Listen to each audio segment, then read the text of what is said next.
Welcome to the Spoilers of the Damned podcast.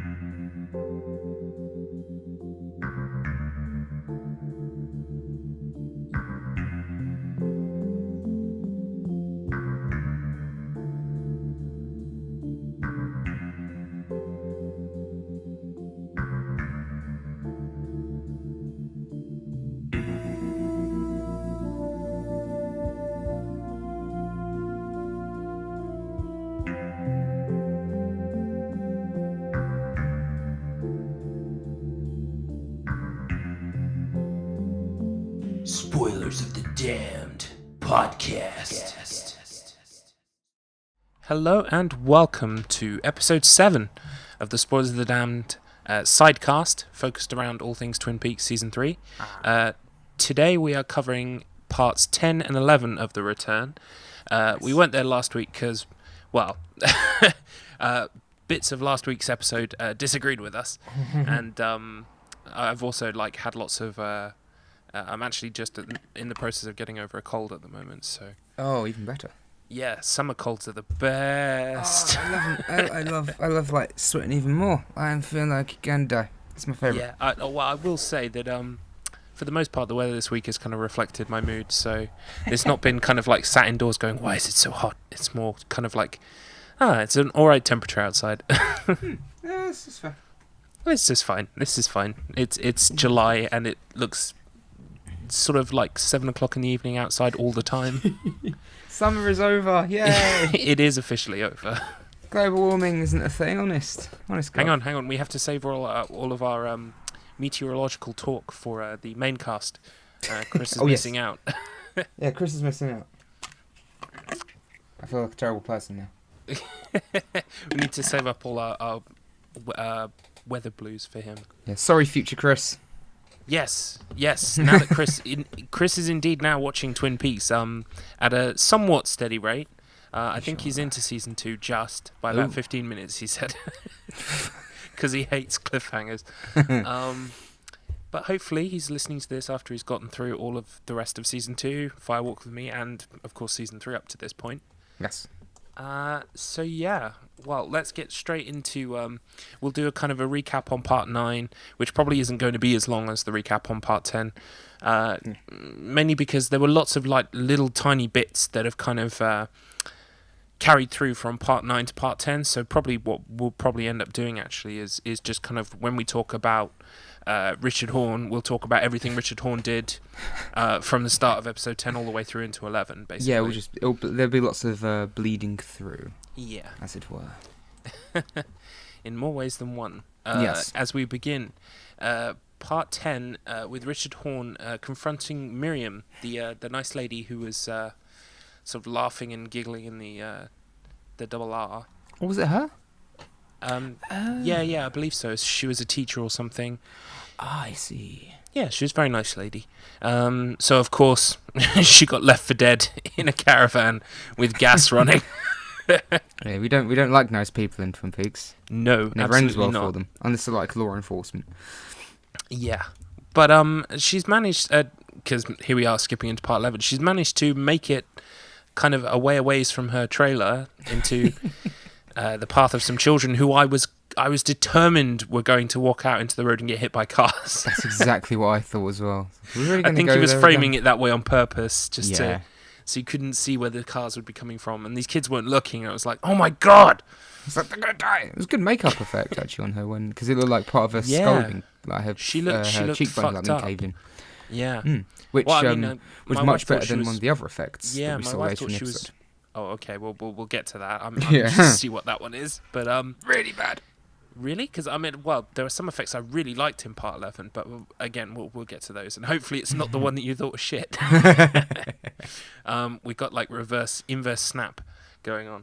Yes. But yeah. So she looks like she's gonna pull through. Maybe at the very least, just to make true on her promise, which was to notify Sheriff Truman. Yes. Of the fact that Richard Horne was the one to run down that kid. Now, I'm unsure exactly how this works, because I know that she said that she addressed a letter to the sheriff and sent it, and Chad obviously intercepts a letter that he believes to be the correct one, but it didn't say Sheriff Truman on it at all. So no, and some very eagle-eyed viewers of the show have pointed out that. This is where you were going to go. What they also pointed out that the name is wrong, or the address is not her right. second name is wrong. Yeah, it's different. exactly. It's a different second name, and her name in the credits, her second name in the credits is different. So Chad, which would actually make sense because he's a bit of he's seen Chad, to be he's a bit of a twat in more ways than one. So yeah, apparently a lot of eagle-eyed viewers have picked up that he might not have picked out the right letter. Yeah, but I mean, even if he has, Lucy is very clearly. Suspicious of Chad's activity, sort of like this character Chad, who like eats his lunch in the meeting room, takes a book to the toilet, like a real kind of like arse, and he's standing by the window going, "Isn't it a lovely day?" Yeah, she looks very very confused and very uncertain. Yeah, it's like the worst cover in the world. Yeah, what are you doing, Chad? What are you doing? Come on, Chad, you're not fooling anyone. Being a dick, that's what Chad's doing. Just get killed by Bob or something. I hope, like, Cooper, when he regains his own self, he'll go back to Twin Peaks and just, like, punch him in the throat like the Spike. So, and we get that whoosh sound again. Yeah, I want to see some kind of recompense for Chad's kind of passive-aggressive bullshit. Yeah. Okay, well, moving on. We'd already met the Mitchum brothers before this episode, yes. Part 10 and of course Part 11, but only very briefly, and we kind of got more of an introduction to them this time on sort of who they are, and actually they're kind of likable. I was about to say, I think they're my two favourite new characters. They really bounce off of each other. They do. Well. They have great chemistry together. Yeah, the way they kind of you feel like they're brothers. That very much comes across. Oh yeah, they don't look like they're related at all, but you very much get the sense that that they are brothers. But there's again, it's like skipping into the episode, but there's my favourite thing from Part 10 was one of my favourite things. There wasn't many of them. Was just that whole scene of when he gets accidentally hit in the face with remote control. Yeah. And it's played very funny. It felt very much like David Lynch and very, very Twin Peaks in terms of its comedy. And you know, the stereotypical thing would be, he'd be like, "God damn it, Candy," and he'd strike her, and because they're villains and they're gangsters, and all gangsters are pure evil, black hearts, and instead he's like, it's fine, and he spends the second 4 hours later, Candy, I'm okay. And then one of my favourite things is when she manages to talk to both of them through a flood of tears and just says, "Will you ever be able to love me again?" To which the two of them look at each other really perplexed. How do you feel about the character of Candy? Because I'm in two minds. I find her kind of interesting, but also the fact that she in a character like Dougie, when he takes so long to get somewhere, I don't mind. But when it comes to Candy, she can, like, you know, the annoyance that the Mitchum brothers have. I can kind of feel that annoyance. I think I think most of the best stuff in that episode was really with the Mitchums. Is when they send the security guard down to get Dougie. Oh no, not to get Dougie, to get what's his name? Charlie? Is it Charlie? Oh, I forget his name. By for God's sake, I forgot his. He's the crooked insurance man. Yeah. Is it Sizemore? Someone Sizemore? Tom Sizemore. That's it. When they go down to get him, and she takes ages because she's telling him, she's talking to him about something, and you're there right with them, getting very frustrated. That character's name, by the way, is Anthony Sinclair. Anthony Sinclair, perfect. There you go. Good old Anthony. Some people who lays it on a bit thick in that scene, by the way. Just a tad. Dougie's your enemy. Dougie Jones. Yeah, thanks for that. Okay, bye-bye. Something like we know. Yeah, but he really is. Just get out. Yeah, so I really do like the Mitchum Brothers. I mean, we'll get onto the stuff that happens in Part 11 as well. Again, they had some of the best moments, but it's strange how we saw them once, and I think we saw them maybe briefly once throughout the show after they were introduced, but the last two episodes they've really been given more to do. Yeah. And I'm glad, because I really like Robert Nepper. It's like, yay, more Robert Nepper. These are good things. And you know, I mean, they're interesting because they're two of the most interesting new characters we've got, really. Especially when it feels I like the way they work together as well, and and especially when it feels like a lot of the new characters or a lot of the existing characters are just there. Yeah. There's been a lot of, hi, I'm so and so. Oh my god, it's Michael Cera. Bye, Michael Cera. Yeah, you can tell that was kind of like unless Wally Brando comes back in the final act and has a real major importance. I think that was more just a kind of a funny thing to do. Yeah, sort of like a nod and a kind of like a scene. Oh, this would be a funny scene. Let's put it in. Yeah, I mean, I doubt we'll see Tim Roth again. I really do, because he's been sent to kill the warden. So it's possible we'll see him again, but I mean, that I think we were talking about this last time we were doing an episode of this cast. It really feels like people can be dropped and then never come back again, or get picked up 7 episodes later, and it feels kind of all right and natural, but you have no way of knowing. Like if something's a minor kind of like altercation or a subplot, or if it's going to come back as a major thing, like with Bill Hastings. Yeah, like he was in the pilot, like the first 2 episodes, and then we didn't see him for a long time. Exactly, yeah. And then he just came back, and then wasn't in it for much longer, as we'll get to later. He's dead. He's dead. Like, thank you for that. That was even my my wife, who she gets annoyed by some of the aspects of the new season in terms of the way some scenes can go on for ages. I mean, when Candy was trying to swat the fly is one of those scenes where my wife's just like, she becomes exasperated much quicker than I do. And yeah, that makes it better. even she kind of like burst out laughing at that point, because it was just such a good it was perfect Cole moment. Yeah. Like this whole season, if nothing else, has been loads of great Cole moments. It's really weird, isn't it, that this show's come back and David Lynch has essentially written himself a more important character than Carl McLachlan in a sense. Yeah, he's kind of he. It's weird, isn't it? But he kind of. It feels like he is the kind of the Dale Cooper of this season, like in investigating things and getting the band back together and all that kind of thing. It's really the kind bizarre. of role you would expect for Dale, but yeah. Yeah, it's strange, isn't it? It's really, really strange. I mean, I don't think it's intentional, but you know, a lot of directors do it. I mean, this doesn't feel as egotistical as say. No, it doesn't feel forced or no. As like say like M. Night Shyamalan, who wrote himself as a character in Lady in the Water that saved the world. He wrote himself as a character that wrote a book that saved the world. Amazing. Because he's a pretentious wanker. See, there's the problem. I mean, like my favourite author, Stephen King, wrote himself into his Dark Tower series, but like the characters chastise him because he's like a piece of shit in the story. He's an alcoholic, and like exactly. They're like, sort your fucking life out. Our universe hangs in the balance, basically. Yeah, like his one of his stories that was adapted into a film, which was directed by the late fantastic George Romero.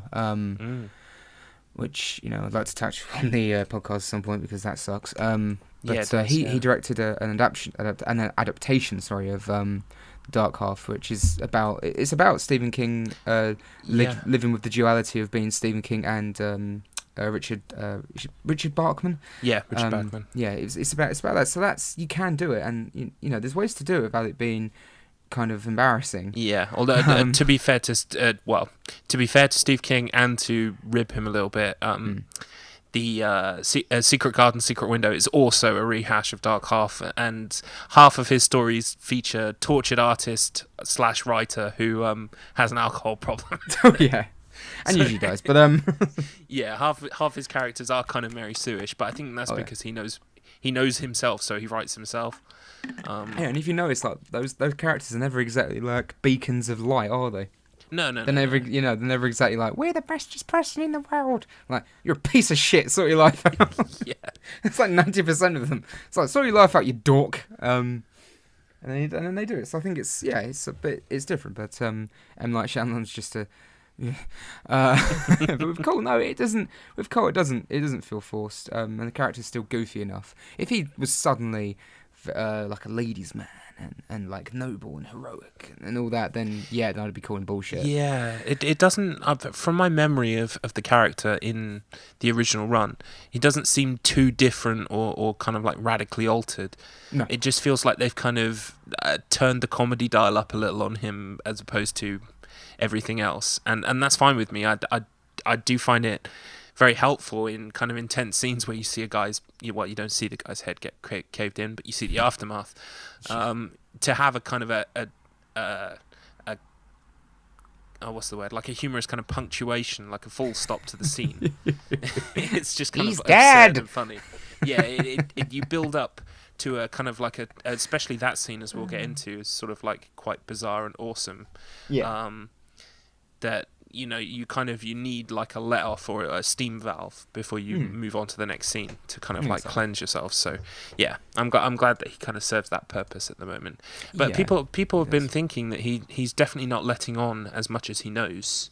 That in the secret history he has links to the listening station that Major Briggs. Major Briggs. I got his title wrong there. Was working at. So it and the whole Blue Rose thing. Yes. So it's not exactly sure how much he knows, and it does seem like he knows more than he's letting on. I don't know if Albert knows to the same level, but they clearly also have an understanding when they're talking about the developments with Diane, which are also interesting. Why don't we just discard the plot synopsis for a while and talk about Diane, because it's such an interesting character, because when we first met her, I mean, I could appreciate the humour of the kind of the way that she's brash to everyone. Yeah. But then when they introduced these, I would consider two big major kind of like alarm bells that she set off now. The first one is obviously receiving a text from Mr. C. And as far as I'm aware, she didn't disclose that to anybody. They know that it happened, but she didn't tell them that it happened. And she doesn't know that they know. Exactly. And the second alarm bell was that she didn't say anything about the woodsman who was approaching the car and didn't alert anybody, because they might have been able to save Bill Hastings from Poor old Bill. Yeah. He only wanted to go scuba diving. He's never going. Go scuba diving. It's so sad. So yeah, those are two kind of major alarm bells. Now, I've seen some things that people have written. Some people are suggesting that this Diane has been replaced by a doppel Diane, if you will. Well, I mean, that to me, that's the only thing that can make any kind of sense. It's strange, isn't it? Because which is silly, but yeah. Well, the problem is we never experienced the character in the original run, so we've got no reference point. I mean, when we see Mr. C, we can clearly tell that is a dark, evil thing that is not Coop at all. Yeah, it looks like Coop, but it ain't Coop. Exactly. With Diane, it's harder to tell. I mean, the characters, they haven't seen her in a while, so I guess changes in her kind of her appearance could be explainable fairly easy in the fact that they haven't seen her for a long time. Yeah. I mean, they treat Mr. C in the same kind of way, don't they? Before they go and see him, they see a photo of him or something like that, and they're like, it could be him, there's no way of knowing. So exactly. One person mentioned the white hair. Now, I mentioned to you, I think last week or the week before, do you think Diane's hair has always been white? Because obviously, with the original run, Leland Palmer's hair turned white overnight in regards to... That's why I asked you. Yes. So, I mean, it's clear that she has had some kind of meeting or talk with Mr. C in some other regard than we have seen so far. I think that's fairly safe to say. I mean, there are parts of the doppelganger theory that I do like. I mean, there are parts that I kind of feel... It feels like a very Hollywood switch to go, but it's her doppelganger. Like, we've had... I mean, there are things that could lend themselves to it, but there's no kind of, like, foreshadowing at all of that. So I'm not sure how I feel about it. Yeah, I mean, because the problem I've gotten is that she was so... like obviously shaken and and very, and you know, she was creeped out by Mr. C because she knew instantly it wasn't down, and it just, to me, doesn't make any sense that now she's messaging him. It's strange, isn't it? Because I bought that. I know she's an actress; she's supposed to convey the scene. I bought it completely from the character, that, you know, this shook her right up, that this was horrific for her. Yeah, and it's kind of sad if that is 100% fake. I mean, because then who's it for? I mean, they weren't watching her on any cameras, were they? I can't remember if they were watching her on surveillance. But I can't remember, or I think she might have said no cameras or something. Yeah, I can't. But yeah, I mean, if she did say no cameras and then she went in there, what is the point of her acting all scared in front of Mr. C? It just doesn't. To me, it just doesn't make any sense. Yeah, it would have to make sense that she was being watched by them, and then the only reasoning you could deduce from that is that it's a scene, it's a show of kind of fake appall at Mr. C, so that she can kind of get into the inner ring and hear and find out things. Yeah. I mean, some people were saying that she did kind of look at the coordinates, or she overheard some of the coordinates as well, the coordinates that were on Ruth's arm.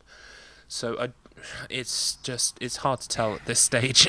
I mean, it doesn't make any sense to me at all. It just makes no sense. It is. All we know so far is it's confusing, and our back is kind of up because she's keeping things. Yeah, and it's just it's very weird. It's another thing that the show's not done so well in the last few weeks, in terms of it.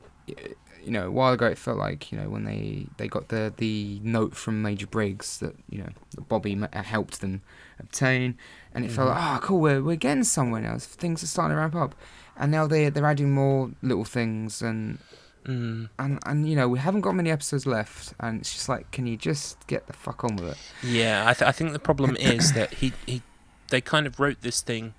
I think they wrote this thing with different kind of storylines, like different kind of areas. So the Las Vegas stuff, the Twin Peaks stuff, the you know, the New York stuff, although there wasn't a lot of it, you know, all of these kind of separate elements. And I think I read something along the lines of Lynch kind of just, he put it together and made like kind of arbitrary points where he kind of cut it off. So I think that the problem is that there are definitely more than one kind of timeline running at the moment. That the stuff in Las Vegas may well be happening kind of, it's concurrent with the Twin Peaks stuff, because we've seen the key get sent by Jade and appear in Twin Peaks. So there's definitely like but at the same time, apparently this time where they found the note, based on the date, is kind of like quite far along the timeline. So in a sense, what I'm seeing now in these past few episodes is that the other storylines are catching up to that kind of focal point of that day where they go to the Jackrabbit Lodge, or whatever it was, Jackrabbit Palace. I just want to get there. Yeah. I'm completely behind you. You know, I just need. Well, I'm well, and I mean, I liked it first. I did. I was laughing. I wasn't bored of it, and I was laughing. But I am categorically and absolutely sick and tired of Dougie Jones.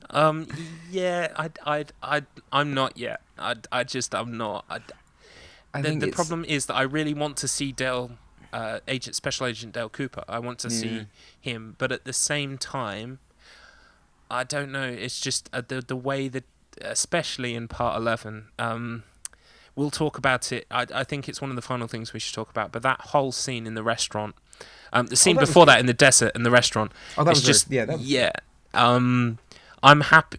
There's a part of me that doesn't mind if we never get Agent Dale Cooper, because I know it's controversial, but I love the warmth in the Dougie scenes. Apart from one particular Dougie scene we're probably about to talk about next. Yes. But Dougie just seems to bring so much happiness to the people around him in their lives. You know, he arrives with a pile of money.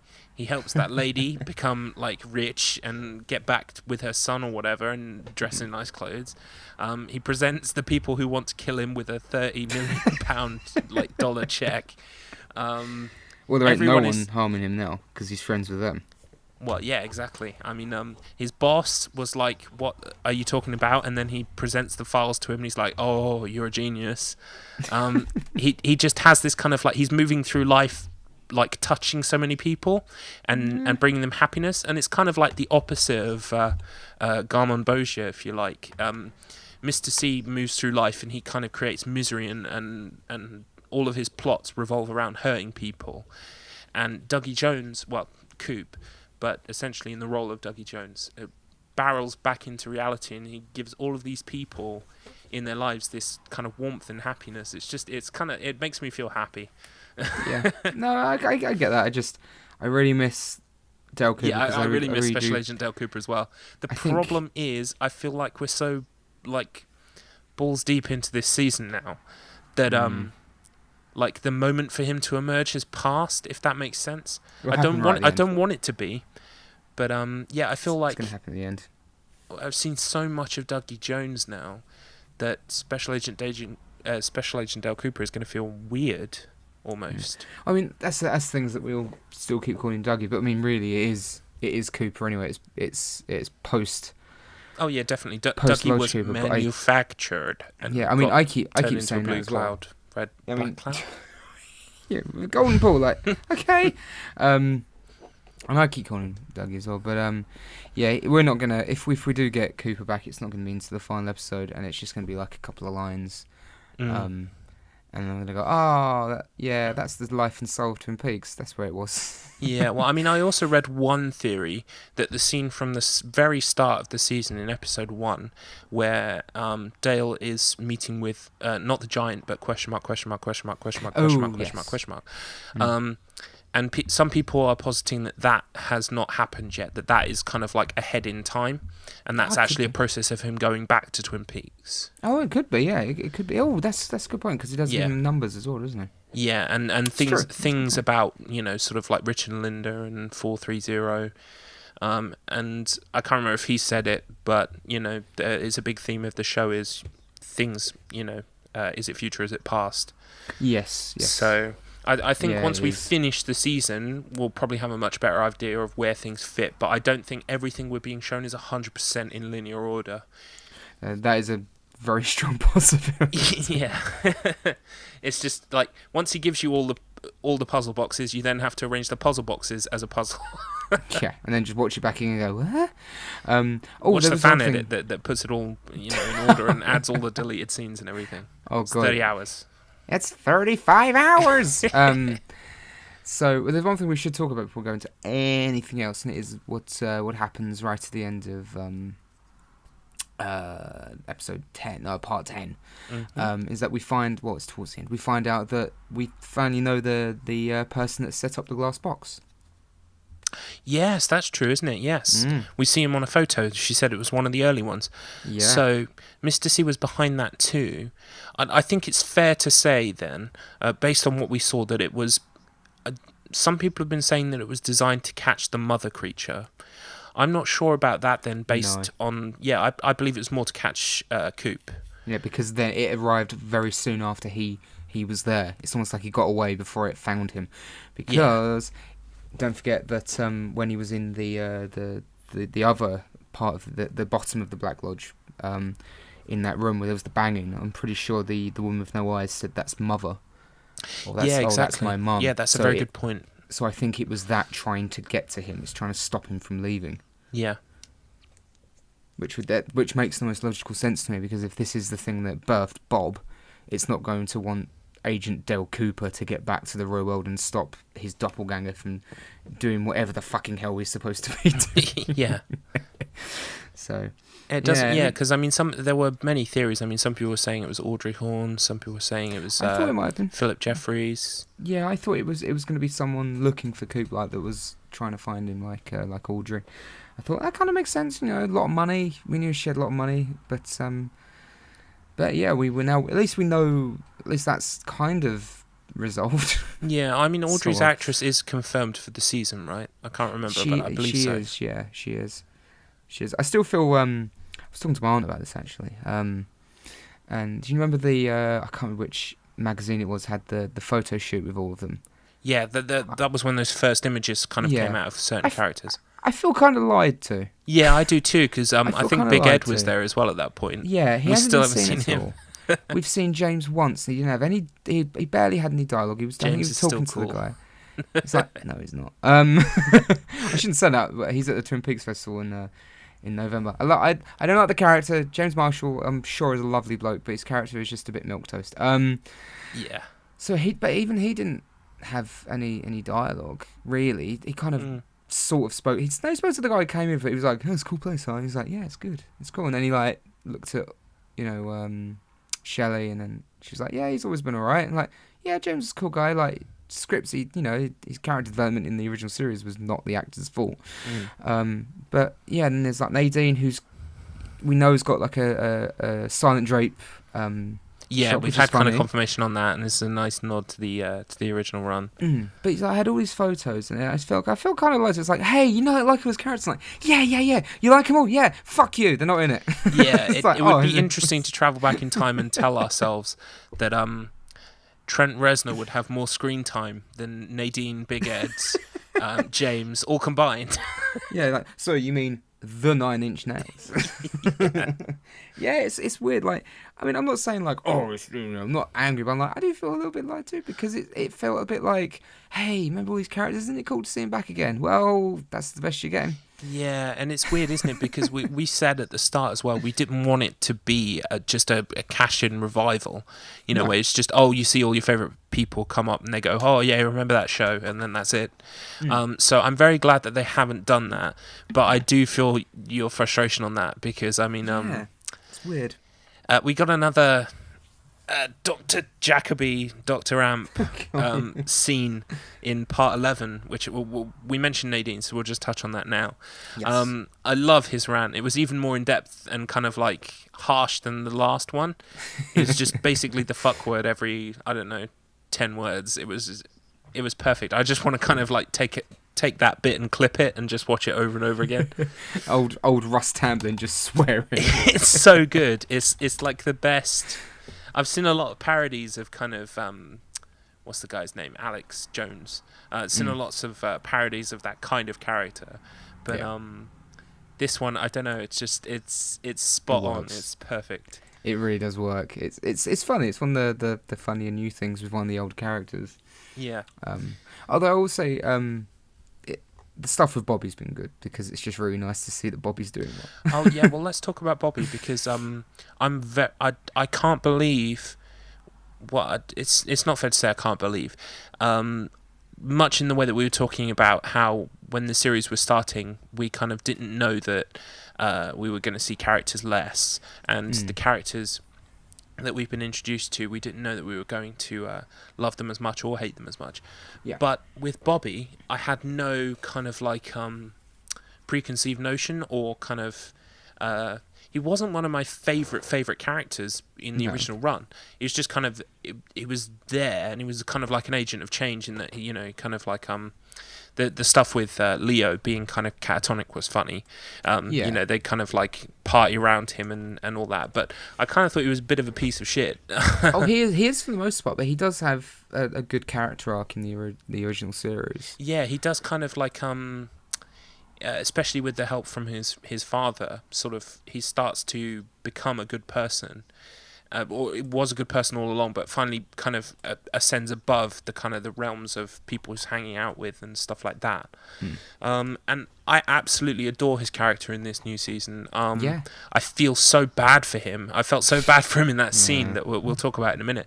But his character development, the fact that he's a police guy and he's a good police guy, like he's not he steps out of his way to do his job, and he kind of shows his badge, and he's a good guy. He is. Just, I love it. He's a good guy, because early on we were worried. Yeah, we were. What if I think it turns out he's the guy that's supplying these drugs to these kids, and we were getting worried that, oh no, please not. Come on, Bobby, you've done so well.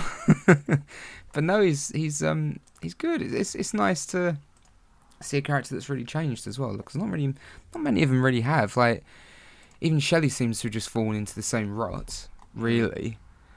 So it's nice to see a character that's evolved as much as Bobby has, because really, I mean, the only other one I can really think of, like from the original show that's really evolved is Benjamin Horne. But even he's kind of playing the same Benjamin Horne we knew at the end of season 2 anyway. Yeah, and you can. I mean, we haven't visited the character since, but we kind of. We'll talk about it now. Actually, Richard Horne, his grandson, confirmed. Yeah. After he's done the nasty act of almost killing Miriam, I think it was. Jesus Christ, yeah. He calls in at his grandma's house, where Johnny did live and did not only appeared to knock himself out running into the painting on the wall. Hello, Johnny. How are you today? Hello, Johnny. How are you today? Hello, Johnny. Scene. How are you today? Like, oh, Jesus Christ, just make it stop. Yeah, well, it was interesting, that scene and the scene from this week's episode where the woman was pressing the horn and then screaming afterwards, much like the horn after she stopped pressing it. Someone pointed out on Reddit, it's a kind of like a signature thing of Lynch sometimes to use kind of repetitive, either annoying sounds or kind of like blaring sounds to kind of, it almost induces this kind of surreal state. Yeah, there's sort of, and you're there going, just shut up. Yeah, and it's worming its way into your head, and you're kind of like, you're feeling unhinged. It's a really kind of cool technique he uses. And yeah, the Johnny thing was a prime example of that. And Edgelord McEdgeson. Hey guys, I don't know if you've figured out yet, but he's really bad. Do you get his badge yet? I love it because he steals everything, including the family silver. Well, and then suggest it. Then on his way out the door, he's just like, oh yeah, I'll drop the C-bomb as well because I'm an edgelord. Yeah, like if you really hadn't realised that I'm bad, how about now? Yeah. Yeah, so, and then obviously, I believe it's Sylvia is the character name. Yes. Is on the phone to Ben demanding money. So it's clear that they are not kind of, I don't know, they're kind of less than amicable. Yeah, it would seem so. Presumably separated. And yeah, so he regresses at that point. He kind of asks his assistant if she wants to have dinner with him. Finally caved. Yeah, finally caved. Oh, Ben. Oh, Benjamin. Yeah. What will we ever do with you? So yeah, Bobby remains the bastion of hope. Yes. And cool guy. Yeah. Cool guy, well, let's talk about his daughter, Becky, I believe it is, and the fact that she finds out her husband is cheating on her, and so goes to, I guess, put a bullet in the woman that he's cheating on her with. Yeah. In the process, knocks Shelley off the car. Yeah, it's like, you might want to think straight.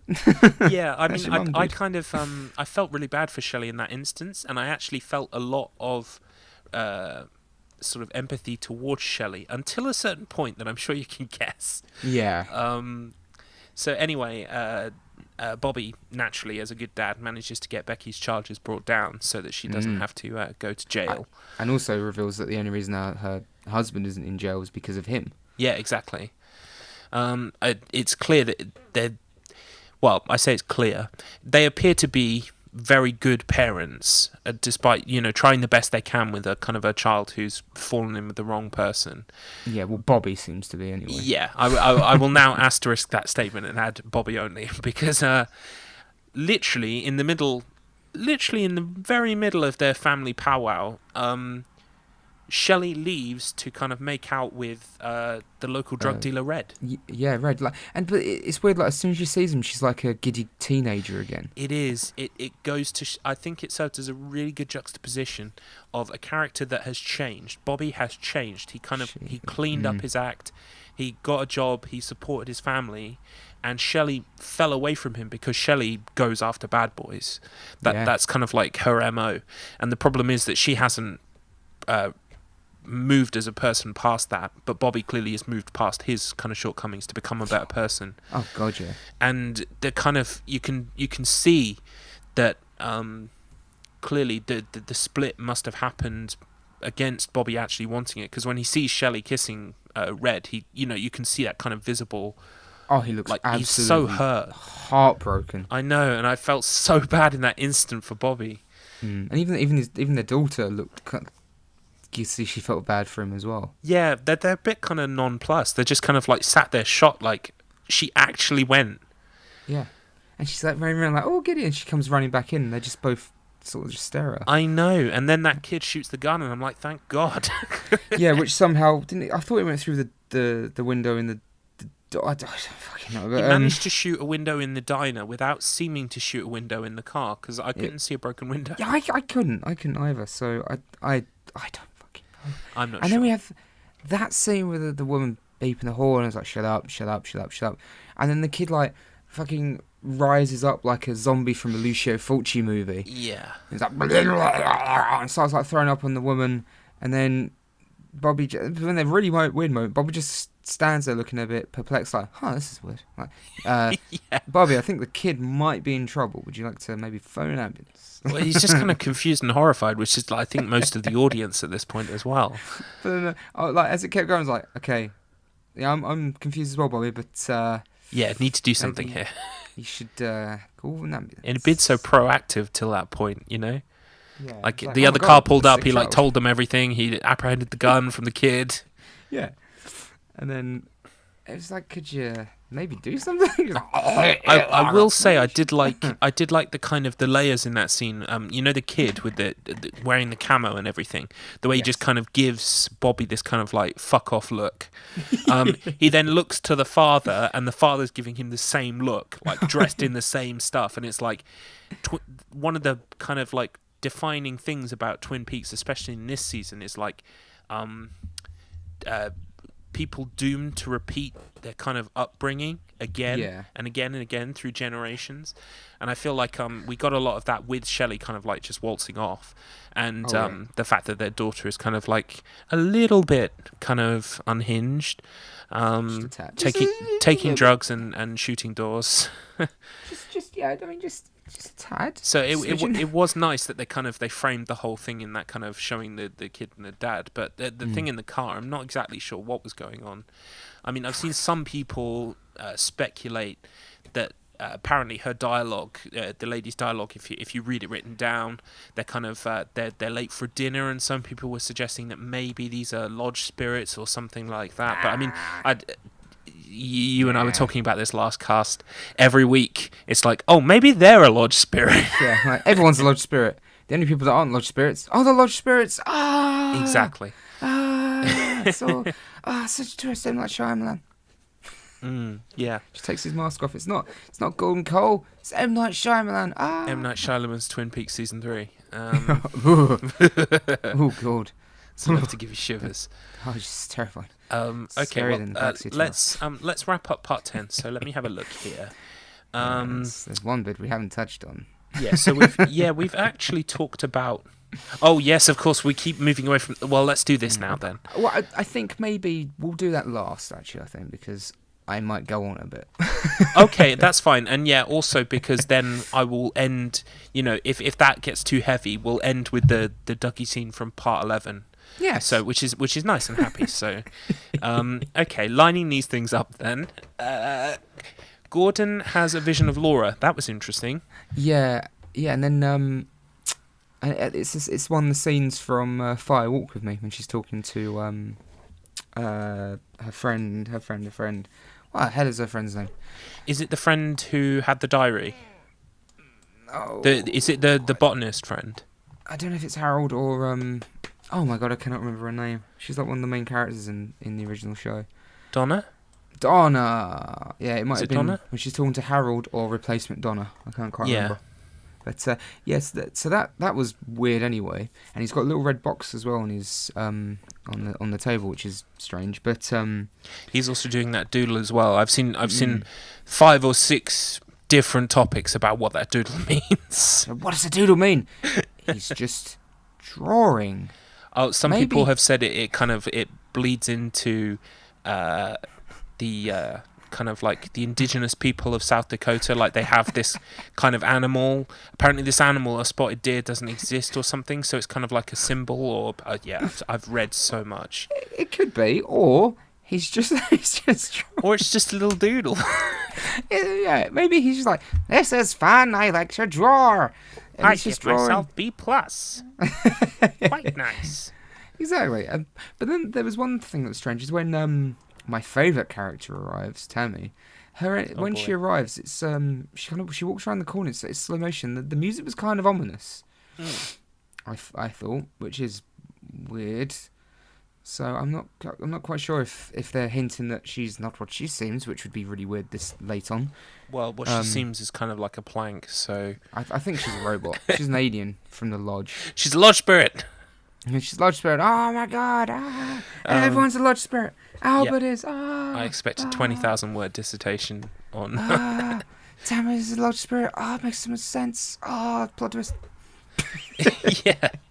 But I mean, this is the part where she gives them the photo that you mentioned earlier. And also Albert, it says here, Albert informs Cole that the FBI has intercepted a text message from Diane informing someone of Hastings' arrest. So it's clear that that communication between her and Mr. C is two-way. Yeah. So that's very interesting. Just adds the kind of, like, the deception levels up on Diane. Makes me very kind of hesitant as to what her motivations are. Really odd. And then, obviously, that episode ends with Hawk receiving another phone call from the log lady, which doesn't get any easier to see the scenes of her at all. Or he doesn't get any less heartbreaking, especially... It was in part 11, especially when you could see she was struggling to hold the phone. Yeah. Because her hand was shaking. And that... and they clearly filmed all of those in the same place at once, so she only had to be there, like, one day or something.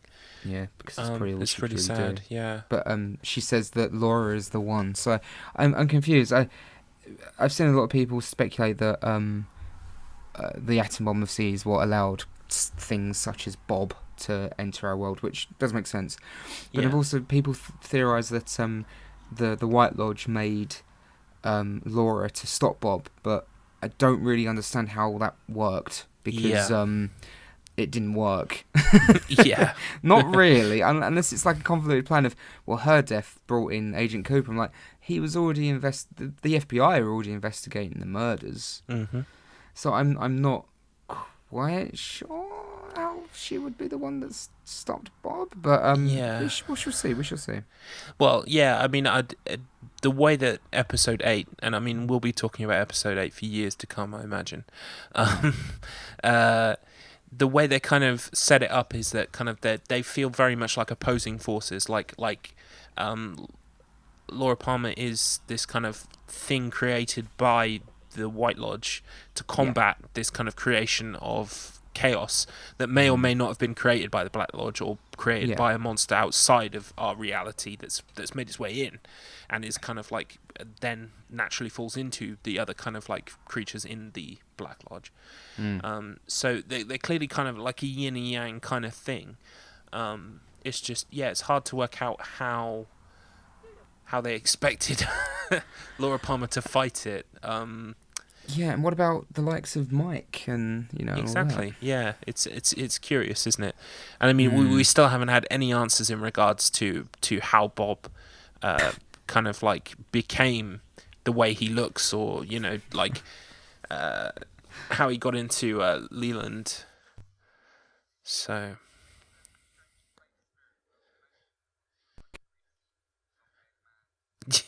Yeah. Denim's cool.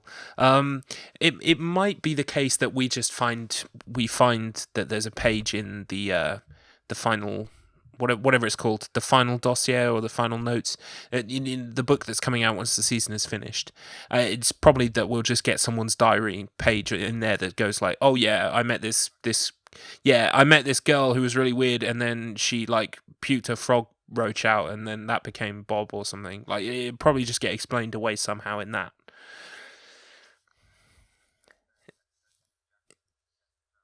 Yeah.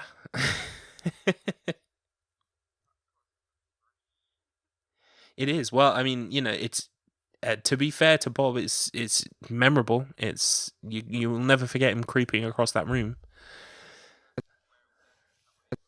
Exactly. I think we can agree on that. Okay, so I think that's that episode put to bed, apart from the one thing. So we'll come back to that one thing. Episode 11, we've covered Miriam escaping and hopefully surviving enough to tell people about Richard Horne. We've talked about Becky, who chases after her husband and shoots the door. We have talked about the kid with the gun and Bobby and the anxious lady with the sick girl in the car. Yes, yeah, we touched on this scene a little bit, but I really, really liked this scene. I felt it was really important lore-wise, and it kind of it's also kind of funny in a warped way, because I loved the fact that they came to this point, and that Cole was able to kind of tap in to this spot, and he was feeling kind of reality kind of moving away, essentially a kind of like a vortex thing. Weird, but I doubt it would cut away to like Diane or where Bill Hastings was, and it was just him like standing there waving his arms around. Yeah, it was wonderful. That's what I mean by the kind of humor. There was like, even though there was this kind of heavy thing happening, it was really funny. And what was interesting as well is he was kind of like, he was reaching upwards, and he saw, I've seen a still of what he managed to see, the woodsman, on the staircase. Now, apparently that staircase, people are saying, looks like the staircase from the Palmer house. What the one I've seen is that you can see a glimpse of the wallpaper, and it looks like, remember the yes, the photo, the painting that Laura's given, yes, by the grandmother and the grandchild. It's the same wallpaper as that. Yes, I've seen a kind of a match for match of that wallpaper design to that picture. Yeah, which is all kinds of interesting. It is, isn't it? And so good guy Albert manages to pull Cole away just in time. Yeah, because it would have been bad. I love the fact that he's got his back. It is the Albert and Cole show. Yeah. It really is. It is. And he's not prepared to see his like director just like float into the air and disappear. Although it would have been funny. It would have been funny. Visually very funny if he just like wobbles away into some kind of strange vortex, which was a cool effect. The vortex looked pretty cool. I did like it. Yeah, I did like it. And the humming of the electricity, like it kind of that scene, it kind of reinforced the whole thing about they're traveling through electricity, and that it's a major kind of theme. It really is. But so he stops him from going to another world, another place. And then. Because before then they see one of the woodsmen. Yes, that's what kind of leads them in there as well. Aside from the fact that Bill Hastings tells them roughly how many feet he walked in, they also spot that guy early on. And they finally find the body of Ruth Davenport. Yes, they do. They find her body with the coordinates written on her arm. Mm-hmm. And I've seen people use those coordinates to basically pinpoint a place, sort of roughly where Twin Peaks would be. It's kind of very near to Canada, northwest America. So it clearly has some kind of importance. I mean, those other coordinates that were on the Bill Hastings website, the Search for the Zone. Some people found that led to a place in South Dakota, and apparently the people who lived there were not very happy. Yeah, I can imagine they've had people turning up, and so could you not? I believe they've asked for it to be removed, and I believe it has, or is in the process of being removed. But they complained because people were turning up, sort of like, oh hello, I followed some coordinates I found on a website about a TV show. Go away. Yeah, the smart thing to do is to open a gold shovel shop out front and sell gold shovels. Oh, brilliant! That would be fantastic. So yeah, apparently the coordinates check out. But what's especially interesting, I mean, the woodsman killed Bill Hastings. So apparently, what we can very violently. Yeah, what we can gather from the texting between Diane and Mr. C is that Mr. C is aware that they have Bill Hastings, and so in some way, the woodsman, whether connected to Bob or connected to Mr. C or both, proceed to kill Bill Hastings. Now, what's really interesting, because we've been talking about Diane and her kind of her duplicitous, can't say that very fast, duplicitousness. She said when she was asked, well, she wasn't even asked about it, but she kind of offered the information that she saw a woodsman moving away from the car. Now, we see very clearly that she sees a woodsman moving into the car. Yes. And some people who have made too much time have been speculating that she's seeing things, some things in reverse because she's a doppelganger. Which would make sense given the Irev kind of hints that we've had throughout the season so far, in terms of the fact that the lodge spirits, the doppelgangers in particular, have to work very hard to not kind of lapse into backwards speak, or things like that. Now, we've never seen any kind of tells from Diane in that regard, but it is interesting in the way that, because she didn't have to say that, and afterwards she's kind of very kind of non-committal about it. But the way she said that she saw one moving away, I don't know if that's either to highlight her kind of, like I said, duplicitousness, or whether she actually did experience it that way because she is a doppelganger. It's interesting. We're going to have to put a pin in it, I think. Yeah, I think if she was again, like if she was a doppelganger, I don't know if she would say, yes, I saw something. I think she'd go, I didn't see anything. Exactly. It seems weird, doesn't it? It seems that she would do better to not offer that information at all. So exactly. It's really hard to guess Diane's game at the moment, and that's what's really kind of like frustrating about it. Because she is clearly playing a game of sorts. Oh, by the way, folks, Game of Thrones is back. The Strain is back. I've started watching The Mist as well. I'm like, fuck, I have to watch 4 hours of television a week now. It's just like foaming. Oh, so much. Foaming. So much. It's I'll mention it on the main cast, the next main cast we do. But I'm currently watching like 4 episodes of TV on like a Monday night / Tuesday. Well, the problem is, and you know, I'm not just saying this because we're on a Twin Peaks cast, but I watched Twin Peaks first, and that's because I absolutely cannot wait to watch Twin Peaks, and then it's usually Game of Thrones next, and then the other ones, The Strain and The Mist, they're kind of okay. I've only watched 1 episode of The Mist, but I will say it's okay so far. That's after 1 episode. Just okay. It was all right. It was setting the scene. Okay, time will tell, because The Mist, although, and we're getting into The Mist now rather than Twin Peaks, but the first episode is really all about kind of like, these are the characters in the town, here's the relationships between them, here's some shit going down, kind of like interpersonal drama that obviously, when The Mist rolls in, is going to play some kind of role. So at the moment, all I'm familiar with is the characters, that a couple of them have already died, and The Mist is now here. So was it a case of, these people, oh, isn't their life bad? Oh, guess worse! Yeah, exactly. The Mist is here. Oh, it's worse. There's one guy who got eaten to death by cockroaches. Yeah.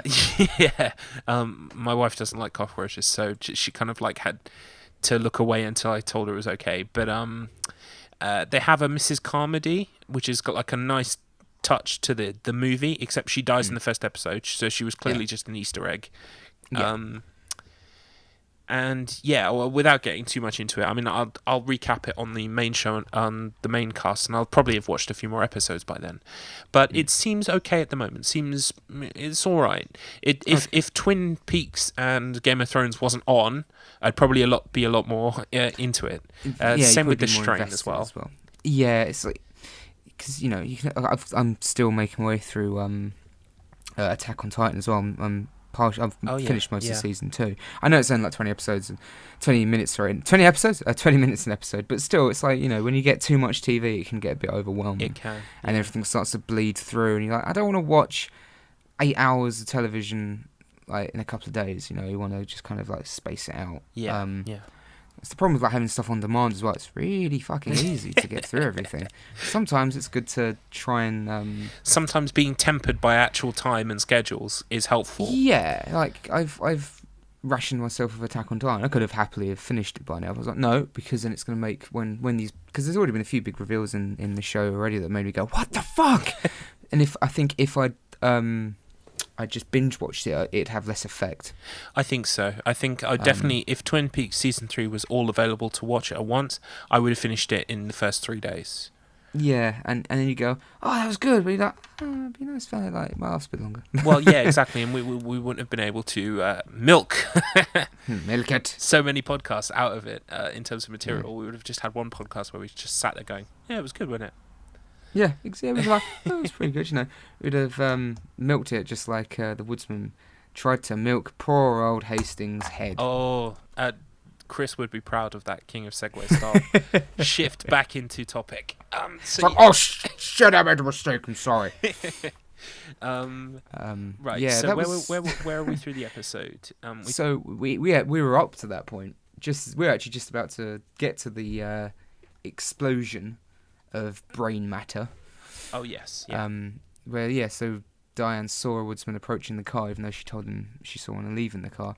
And then we hear a delightfully sickening explosion of gore as that poor fucking detective, who I think he's likeable and he just kind of wants to get on with things, has a horrible sight, and I think it was a very natural response of seeing it, going, oh fuck, getting out of the car, drawing his weapon, looking around, and then looking back again. Like, what the fuck? Well, yeah, because I mean, first instinct would easily be that, oh, someone sniped him from across the street. But then they make the point of saying later on there was no, that wasn't a possibility. There was no guns or anything. At the same time, he still kind of like dismally says the car's still being cleaned. It's like, yeah, I don't doubt it. And obviously they were waiting, because I was thinking, why did the woodsman only just kill him? It's like, they were waiting because maybe to find the body. But then again, actually no, it doesn't make any sense. Why I don't know why they just kill him straight away? I think they were waiting until Cole and Albert were kind of like their attention was drawn away. Perhaps, yeah. But so the effect of half-headed Matthew Lillard was a bit of a mixed bag for me, because initially, is this the effect you were talking about? Yeah, initially I thought that looks really cool, but then they go back to the same shot again and they linger on it, and then there was the thing that kind of took me away from it was all of a sudden there was a really obvious oozing of like fake CGI superimposed blood. Oh, okay. Because the way it was like tricking down the face just didn't quite look right. I will agree with you. They do linger on the shot long enough to make it clear that it's some kind of prosthetic with CGI attached to it. Like, as initially you're going, that's horrifying. Oh, yeah. And then you go, you just need a couple, maybe a second, 2 seconds tops to take it in. Yeah, and you go, oh, that's horrible. Oh, and then it will flick back and away again. Yeah. And you're like, oh, that was gross. You see his face? What the fuck? Poor old Bill just wanted to go. Just wanted to go scuba diving.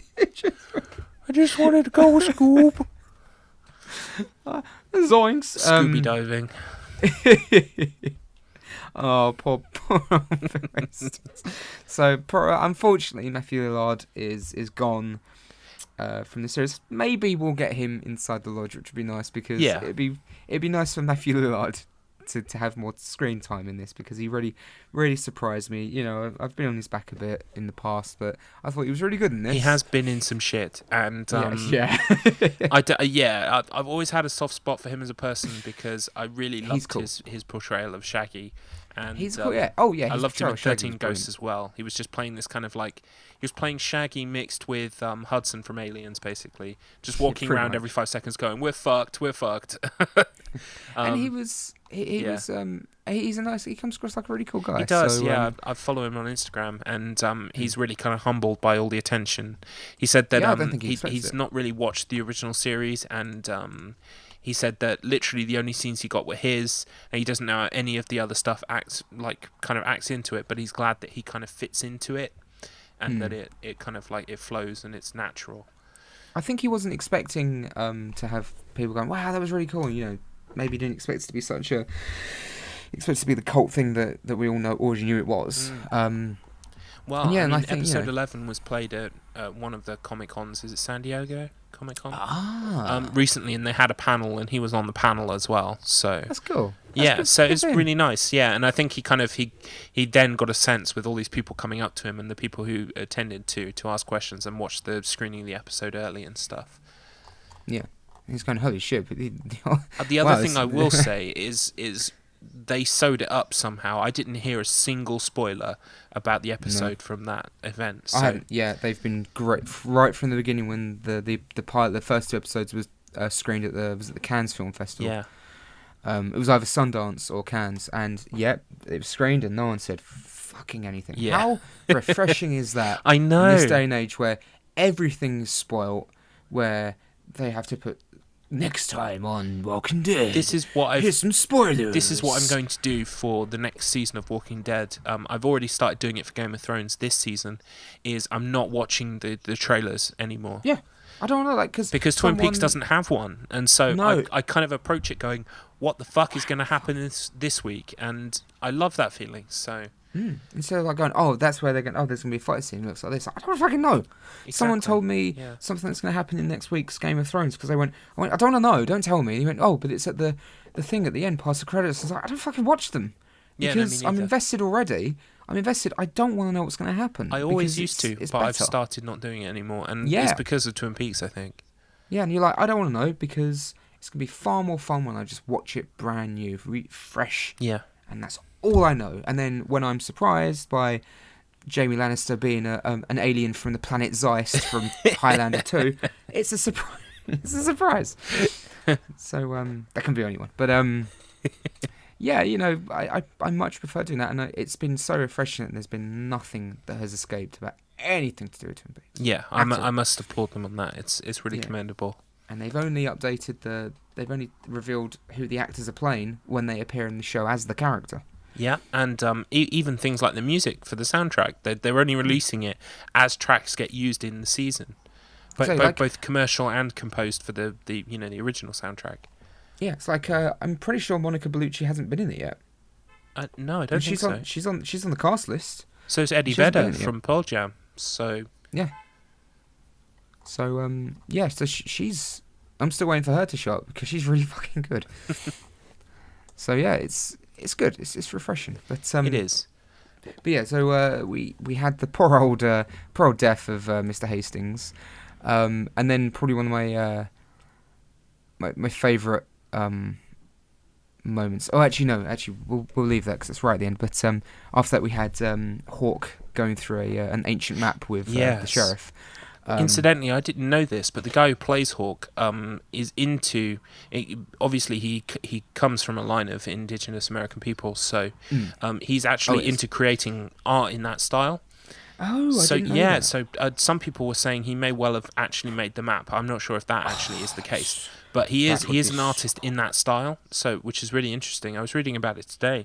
Apparently, there's this style of sort of Native American art where they used to have. I'm not up to date on the history, so excuse me if I misstep here. But apparently there were dealings with, the white man and the reservations and stuff, and it involved ledgers. So there would be ledgers for like pricings and money and stuff. Oh yeah. And apparently, because they were short on materials to create art, they would take these pages from these ledgers and create art, and it's this whole kind of like subgenre where it's called ledger art, where they draw over these kind of like sort of gridded paper, and it's really interesting. I watched like a sort of a 2-3 minute video on it today, and he's big in that art scene, creating that kind of art. So, which is interesting. Very interesting. Yeah, but like you said, I mean, the map clued us in on a few things lore-wise in terms of Twin Peaks, and also dangled a very big fucking carrot in front of us, only to swipe it away. And what would that be? Yes, I believe that would be the little black bug flying space hopper thing, which we definitely don't want to know about, apparently. which I think we all know what that is. Well, see, we have ideas, yeah, exactly. But while Hawk is sitting here explaining this map, it would be nice if we could get some kind of clarification. Yeah, I went the sheriff just go, what the fuck is it? Yeah, because I love the fact that, because I was thinking this, I saw the black thing and I was like, oh my god, there's the black thing. And Sheriff Truman goes, what about this? And I'm like, yes! And then Hawk's like, oh no, you don't want to know about that. And I'm like, it's like but it was on the note. It's the perfect bait and switch. Explain to him.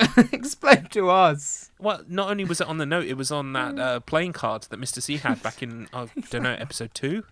Exactly. It's like, oh, fuck you. Yeah, and I, obviously, I think anybody, sort of watching the season, they don't have to be kind of like a Reddit lurker, remembers that symbol on the card because it was very clear. So they see it again on the map. They're like, what is it? Tell us. Just tell us, please. We haven't got many episodes left. Yeah, but it was interesting that they kind of linked the whole idea of a type of fire and electricity. Yes. It kind it's of... like, that is bad. Like, oh. Yeah. Oh, and it brought together this whole idea of Firewalk with Me being potentially about the kind of the electricity that the Lodge Spirits use as well. And the other thing was the corn. A lot of people have been saying that the corn, the black corn, kind of calls back to the idea of Garmin Bozier as well. Yeah, yes, because it's kind of like spoiled corn, or kind of like it's the opposite of fertility and vibrance and happiness. It's kind of the opposite of that. So yeah. So it's interesting that these things go way back, and that the indigenous people of the area have kind of like picked up on it in their culture. Yeah. Because aside from the fact that he used it to solve the toilet puzzle, Hawk's culture does play a big part in kind of finding the answers in Twin Peaks at the moment. Oh, very much so. Yeah. Yeah, but then he receives another phone call from the log lady, which was again very difficult to watch because it was just very upsetting. Yeah. And she warns him that there's fire where you're going. Yeah. That's not good. No, it's quite ominous. I can't remember. Is this the scene where the guy knocked on the door and said, "Do you want to see my new car?" Yeah. What the fuck was that about? It's like, just fuck off, will you? I was just like, I don't know, like Lynch and Frost, they put kind of surreal and weird kind of quirky elements in, but sometimes they write things in where I'm going like, any other writer would sit there and go, take that out, you don't need that. Yeah, you don't. It's like, do you want to see when you can't? Just get the fuck out. Yeah, it's so strange. But I guess maybe it just gives that character a little bit fleshing out, because I mean he's also the character that comes to the scene when Bobby apprehends the gun from the kid in the car. So it may be just to show that he's kind of one of the good ones. He's just a bit eager and kind of like a bit young and silly, as opposed to Chad, who is kind of like a dick. just a smidgen of a dick. But yeah, it was still a bit strange. But yeah, it was nice to get those details about the map and to hear from the log lady again. I think, Matt, we have reached the point where we cannot not talk about these scenes anymore. So we will save the good DougieCoop scenes for last, and we'll touch on the problematic nature of the first DougieCoop scene in part 10. Yeah, I loved it. This was my favourite scene. So and it's very interesting. I felt conflicted about this scene when I first watched it, and then I felt even more conflicted when I talked to you about it. So just to recap, as Cooper's getting kind of checked out by the doctor, Janie E finally notices that actually Dale is super buff and nothing like Dougie's physique at all. No, so he's getting checked out by the doctor, and then he's getting checked out by Janie. Yeah, and I think it's interesting. Someone pointed out, I can't remember, but I believe they said there's no scar from the gun wound that he should have when being shot by Josie. So I don't know if that's important or not. They didn't really kind of like make a big deal out of it, so it might be important, but who knows. It's one of those things you've got to stick in your back pocket, which is kind of like overflowing with post-it notes now. But yeah, pretty much like the most of the series. Like, it might be that important might later. be important. We'll come back to it. That might be. Oh important. no, it's not. And then you 12 episodes later, you think, okay, we can safely discard those things, and then those characters come back. So, yeah, you can't empty your pocket until the end of the season. But we're stalling for time here. Janie E takes DougieCoop home and asks him if he finds her attractive, and he's eating cake, which is bizarre. Yeah. And then we get on to that scene. Matt, take the floor. Fuck this scene. Fuck the people that wrote it. fuck the people that think it's funny. Yeah, see, that's the major problem. Is the first time I watched this scene, I laughed, and Yeah. No. I felt very confused about it, because on the one hand, it is played for laughs completely. Oh, it is so completely goofy. the fact that you laugh because you see Dougie's arms flapping about, you laugh because you see the look of contentment on Dougie's face. Yeah, and the pleasure, it's like, oh, it's funny because yeah, you kind of like, oh, he's getting the joys of life and living, kind of like donuts and coffee. He's having an orgasm. That's great. Yeah, it's like, it's great. Good for Retard Coop. Yeah. So yeah, you're touching now on the problem, because essentially what we're meant to kind of like take from this is that consensual sex is happening between a married couple, but that's not actually what is happening. Really not. It's really not. It's So yeah. I mean, one thing actually that didn't make. Now then, I started thinking about earlier before then when he's at the doctor's, and the doctor doesn't seem at all concerned that his patient has lost that weight. Also, I'm pretty sure it's already been established that he can't dress himself. Yes, this is true. Yeah. So I'm not sure how she hasn't noticed his physique already. I will say, just in a general kind of comment on this season, quite often, if something is a bit awkward or weird, they skip it, so they don't have to explain it. I think an example of this, we'll get onto in a minute, is when Dougie goes to buy that cherry pie. We cut away because we obviously would sit there and go, how does Dougie ask for a cherry pie? Exactly. We haven't seen him capable of even formulating a sentence, so how is he going to go in there and buy it? Don't worry about it, we'll just skip it. Yeah, but that's not important. Exactly. So there is a convenience there, I think, where they skip bits that, just a brief analogy. The guy who writes Walking Dead, Robert Kirkman, he said the reason why, because in the comic book, spoilers, Rick loses his hand to the governor. Yes, he does, doesn't he? And the reason why he said that would never happen in the TV show, aside from being expensive, aside from having to, use CGI to remove it, he said there are things you can get away with in a comic, like reloading a gun, that you don't have to, in a show you would have to do, you would have to show, but in a comic you can get away with it because they're panels. And exactly. I feel it's the same kind of thing when it comes to Dougie's condition, or, Coop as Dougie's condition. So I think there's a lot of that going on, but that's fun. That's a nitpick. Yeah, but that's a nitpick. I have to say that Carl Cochran's in fucking ridiculous shape. He is. He kind of inspired me to do something about myself, because he's like 20 years older than me plus, and he looks great. Like, holy shit.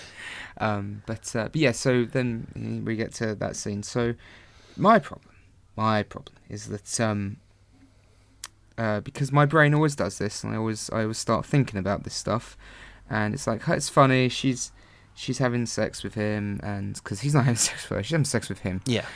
And at no point did we ever have him go, yes, please do that thing to me. Even if he had said that, it would have been a repetition of something she would have said. Exactly. He's only capable at this point of parroting words that other people say to him. So exactly. If she said consent and he goes consent, that's because he's copying her. It's not because he's issuing consent. Precisely. See, my uncle, I was talking to my aunt again, because I fucking work with her, so it's very easy for me to talk to her about this. And my uncle, she was telling me, my uncle said, he was sitting there saying, this scene makes me very uncomfortable because it's like she's having sex with a child. Yeah, that's exactly what it's like. And guess what? A child will, because sex is enjoyable after a certain while, for a man, it's very enjoyable after a certain amount of time. But he's essentially a retard. Yeah. At this point, he is. He's an absolute. He can't go anywhere without being led. Yeah. He wanders off and people have to stop him. He keeps trying to touch shiny things. Yeah. And he can only say things when he's either heard them already and he's just repeating them, or people say to him, "Are you okay, Dougie?" "Okay." And just he'll just say okay. Yeah, he's clearly mentally impaired. And also, it opens a whole can of worms because of this. And also, I don't care if people go, "Oh, but he was smiling," and like, I don't care. If you took advantage of someone with a mental health issue, and they started smiling during sex, doesn't make it okay. Yeah. It's rape. It's categorically fucking rape. Yeah. There is no consent. And also because this is not Dale Cooper. Dale Cooper would not be okay with this. How is Dale Cooper going to feel when, if he does come back and then she goes, but I had sex, and goes, you did what? Yeah. You did what to me when I was mentally impaired? Fuck you. Exactly. And she doesn't know this, and I know that she doesn't know this, but at the same time, and then my brain starts to do another thing. Okay. And I sit there and I'm going, what if the genders were switched? Yeah. What if the genders were switched? I think there would definitely be an outcry if the genders were switched. Yeah. And yeah. I will touch on this because after you mentioned this to me, God. because we were in contact after the episode had aired, just sort of firing back messages, and I'm like, I'm uncomfortable. Yeah, I felt uncomfortable, and I think because on some level I got the same sense of it that you did, but you managed to articulate it in words that actually made me sit and look at the thing that I just watched. Because the idea was, obviously, it was played for laughs. It was over in a few moments. It was kind of like, ha ha ha, let's move on. And to many people, I think they didn't actually sit there and think about it. And so when people because on Reddit, it's been a real problem, because when you mentioned it to me, I went on Reddit, I could find barely a mention of anyone saying this. There were plenty of topics about Janie E, about the sex that they had, but there was no mention of it, apart from maybe 2 or 3 comments, and to be honest, they were getting voted down. So yeah, everyone they were being removed. Yeah, it was almost as if the Reddit itself, the subreddit itself, was in denial, and about this scene, and I found it really, really a strange reaction, because everybody, no matter how much you like them and value their work, are gonna have moments where they make a bad call and they make a scene that you think is not good. You don't have to love 100% of everything that's put out. And I mean, God, no. Yeah. So when scenes like this happen, and it wasn't even necessarily a, I could watch it again and not feel, so uncomfortable I couldn't watch it. But I feel like these things need to be talked about, and to kind of just bury it under the rug is very strange behaviour. It is. It's like, well, because it's fine. Why is it fine? And the only thing I could ever find was, because he was smiling, like, would it be? And then my response would be, would it be okay if it was a woman? And they'd say, no, and then it's not okay. Well, no, it's not okay. No, because if it's rape the other way round, and you would be offended and appalled that someone would shoot this for laughs, why on earth is it same the other way around? And this doesn't get into anything of this embarrassing menimism movement, which is just completely retarded. I am a huge advocate for equal rights for transgenders, for women. I'm equal rights because everything should be fair. Absolutely. And it also goes the other way as well. I've spoken to people of the opposite sex as well who have agreed, and it's like, no, this is wrong. And all it's doing is playing into the this strange mentality of, it can't happen to men. I think, without getting too much into the psychology of it, I definitely think in the Western Hemisphere, specifically, I would say the UK, but I think it's a problem in the US as well, is that even in a situation, say for instance, where you have, I don't know, a child under the age of consent, so maybe 16 or 17-year-old boy, 17 in America, 15 here, even if he wanted to have sex with, say, a person in power who he had the ability to, say a teacher, because these cases have happened, even if he wanted to, even if he enjoyed it, it is still rape. Well, it's still wrong. Yeah, but because he is not able to give consent because of his age. No. And mental age is the same as age. Yeah, it is. I mean, there's a huge mental gap between people, just between a space of 4 years between 16 and 20. It's a huge gap. So I mean, you grow so much as a person. You can cut to Dougie's face with a smile on. You can cut to him doing double thumbs up. It doesn't change anything. No, it really doesn't. And what you're touching on as well is a great point, because you'd see it with teachers a lot when a female teacher will sleep with a student, and the lads go, oh, cool, she's hot, oh, Yeah. and then I'm not saying all women excuse it. I'm not saying both genders excuse it. Yeah. And then you flip it, and it's like, fucking freak, oh, the sicko, how can you touch little girls like that? I'm like, well, Jesus fucking Christ. Yeah. What is this? And again, like you see, and again, like, I'm not saying all men and women excuse it when it's the other way around. That's not the case. That's absolute nonsense. But you get it, and it's just it confuses me, and it annoys me. Yeah.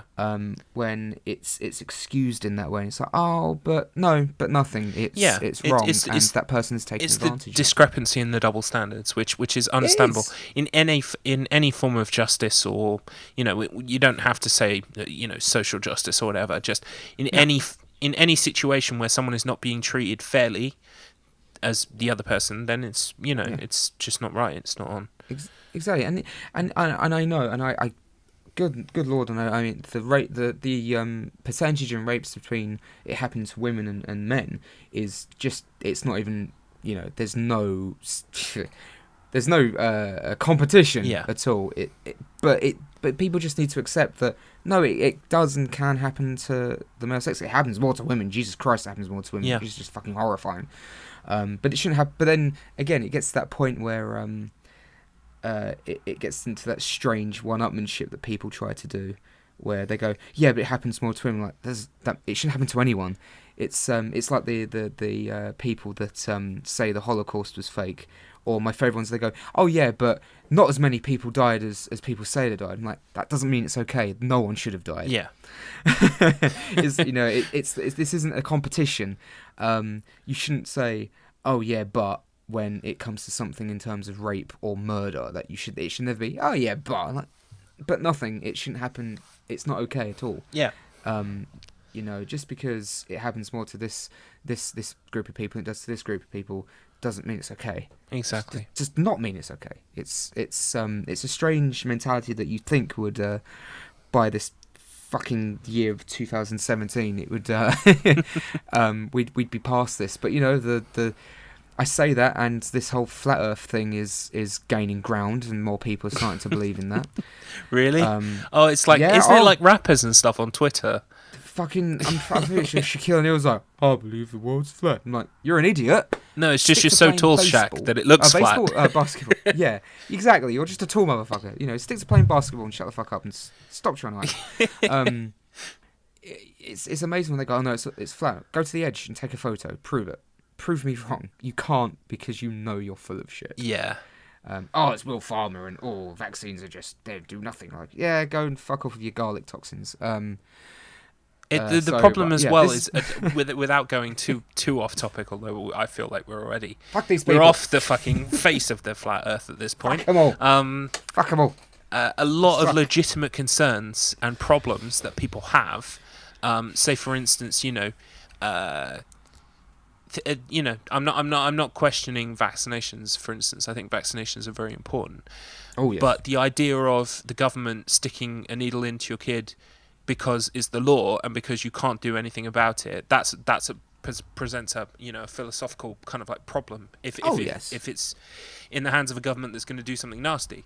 So the problem is that a lot of people get swept up into that thing, and so they kind of like, they get labelled as a conspiracy theorist if they just have like ethical problems with parts of it or something like that. So I hate people who are like flat Earth twofold. First because they're fucking loonies, and second because if someone has a legitimate kind of, not with flat Earthing, but with some an ethical problem. I know what you mean. Like if they said, well, maybe the Earth's like more spherical, like more not spherical. It's like it's not as rounded as people think it is. It immediately makes you look as crazy as all of them. Exactly. Yeah. Like, the Earth is flat. No, it's not flat. You're an idiot. Yeah, and the problem is, as always with most of these things, is the stupidest voice is often the loudest one. Yep, it's the what have I heard? I've heard it. Someone before said it's the man covered in shit problem, where you could have a great point, but as soon as the man covered in shit has the same point as you look just as bad. Yeah, exactly. So it is. It's the man covered in shit problem. Because then he comes across as far crazy. I mean, flat earthers are fucking mental anyway. And I think they know it. But yeah, it's... See, this is why I wanted to leave it till last, because I knew I would go off on this. But it does... It just bugs me. It's a strange mentality when we have to stop... We have to accept that it happens to everyone. Yeah. Because that's the only way... Because as soon as you get people going, oh... You know, it's like abusive relationships as well. You think of an abusive relationship, and every time you think of an physically abusive relationship, you think of the man hitting the woman. Yeah. And again, 9 times out of 10, less than that. I'd say a high percentage, again with rape, is male and female than female and male. But female and male does fucking happen. Yeah. And it happens a lot more than people think it does. And again... It reminds me, there was a social experiment that this drama group did in London a few years ago, about 4 or 5 years ago, where they had some actors. They did it over the course of space for like a month, maybe. So obviously people didn't recognise them. Yeah. They filmed, and they had someone filming it from like quite far away, like on, you know, kind of like it's partly hint. So it wasn't obvious they were filming these people. It just looked they were just like filming the area. Yeah. Like I do when I go out for work, and the man was being like very abusive, and he was like grabbing her arm and he was shouting at her, and people were stepping and saying, you can't talk to her like that, it's wrong, stop grabbing her like that, you're so horrible. And then a couple of months or whatever so they came back, the same actors again, they flipped it. And she was and the actress was like grabbing hold of him, like scratching him and hitting him, and there were women and men walking past laughing. Yeah. It's like the man should be able to control the situation. Exactly, and that's the problem with that, because and again, like a lot of men, they feel hopeless, and they feel, I'm not a real man because she's beating me up, which is a problem with our society anyway. And then the other problem is, if he hits her back, well, then he's fucked, really, isn't he? Yeah, because exactly. he's a woman beater. And I mean, without getting into it, I mean, there are huge problems as well when it comes to the law in terms of parentage and getting screwed out of being able to spend time with your kids, because you know, sort of in regards to custody of children and visitation rights and stuff like that, without disclosing, I know people who have said, you know, to me or to people I know that at times I felt, you know, that I want to have a divorce or whatever, but that person has gone, I know I won't see my kids if I do. Yeah. And it's a problem, and it happens. The justice system is kind of like, at least in this country, is skewed heavily towards sort of female custody of children as opposed to the men. Is. So, you know, it's a problem. I mean, there are injustices in all forms, and I think we can agree that injustice is the problem. And it really is. Basically, the world needs fucking fixing. Yeah, and you know, if someone is telling you of an injustice, the worst thing you can do is say, well, here are some numbers that mean your injustice doesn't matter. Yeah, it's like, I win. Yeah. Because it's like someone, it's like if, again, this is another one, it's another form of it, it's like the heat wave we had over here like last month. It was really fucking hot. Yeah. And it was affecting me health-wise, because I suffer with ME. Yeah. And I struggle to sleep at the best times, and I feel fatigued like anyway. So when it's really warm like that, it makes me feel even worse, because I'm expending more energy because of how hot it is, and I'm sleeping less because of how hot it is. And you get people going, people complaining about the heat when there's soldiers in Iraq carrying heavy equipment. Like, fuck you. Don't play the one-upmanship card with me, because A, you know, that, yeah, they do, and that's fucking, that is commendable that they go out there and they go through shit. That is commendable. Yeah. But A, I'm not them. B, you're not them. And C, you don't know who the fuck I am. Well, yeah, and I mean, you don't know what I've gone through. D through F, these people signed up for it, these people have trained for it. Exactly. You don't know what there's a lot of people with medical conditions, and a lot of medical conditions are not fucking visible. Yes, this is a problem I've encountered in my own life. Without going into too much detail, people have sort of given me kind of looks at times where people have gone, you know, the sense or the vibe that you get from them is, what is the problem? And you're left there. You look fine. You're left sitting there going, I can't even begin to tell you the problems, but the problem here is that you cannot see those problems. So and that's why kind of like because I mean, I have been in my youth. I've been a kind of like a hot-headed person. I've always kind of, I feel like I've skewed towards being very kind of like left-leaning and caring about people and their problems.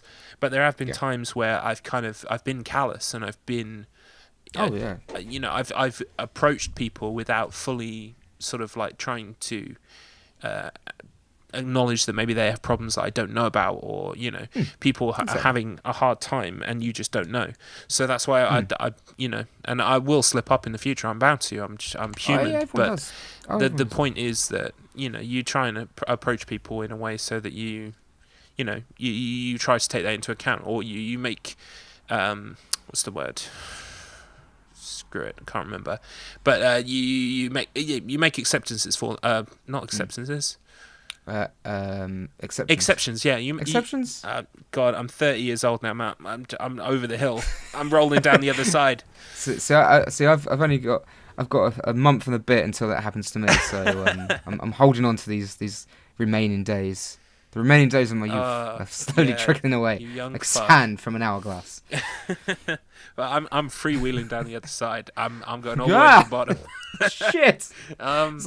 It's like going up those roller coasters, and it's like, this isn't too bad. Oh! Yeah, exactly. As you tip the crest of the hill, and you see what you're about to run towards at 100 miles an hour, you're like, oh fuck. But shit, hair loss, grace, weight gain. Oh the fuck! Crash. Yeah, I partially jest. Fuck. But it's not all that bad. But it definitely makes you reevaluate. And yeah, apparently not also be able to recollect words properly. So you make exceptions for people because, well, you know, they might be having a hard time, and that's what I try to do now more than ever, because I understand it. And the problem is, I think with this world in general, is empathy is lacking. Yeah, just a tad. We wow, told you I'd go. I just had I told you I'd go. I had a segue in my head, and then I second guessed the segue because I thought, does this make me sound fucking callous and awful? But I'm going to do the segue anyway, because it's what Chris would have wanted. Okay, yeah, so you, let's put that scene to bed, and fuck that scene, and move on. So in episode, in part 11, the Dougie storyline is quite fun.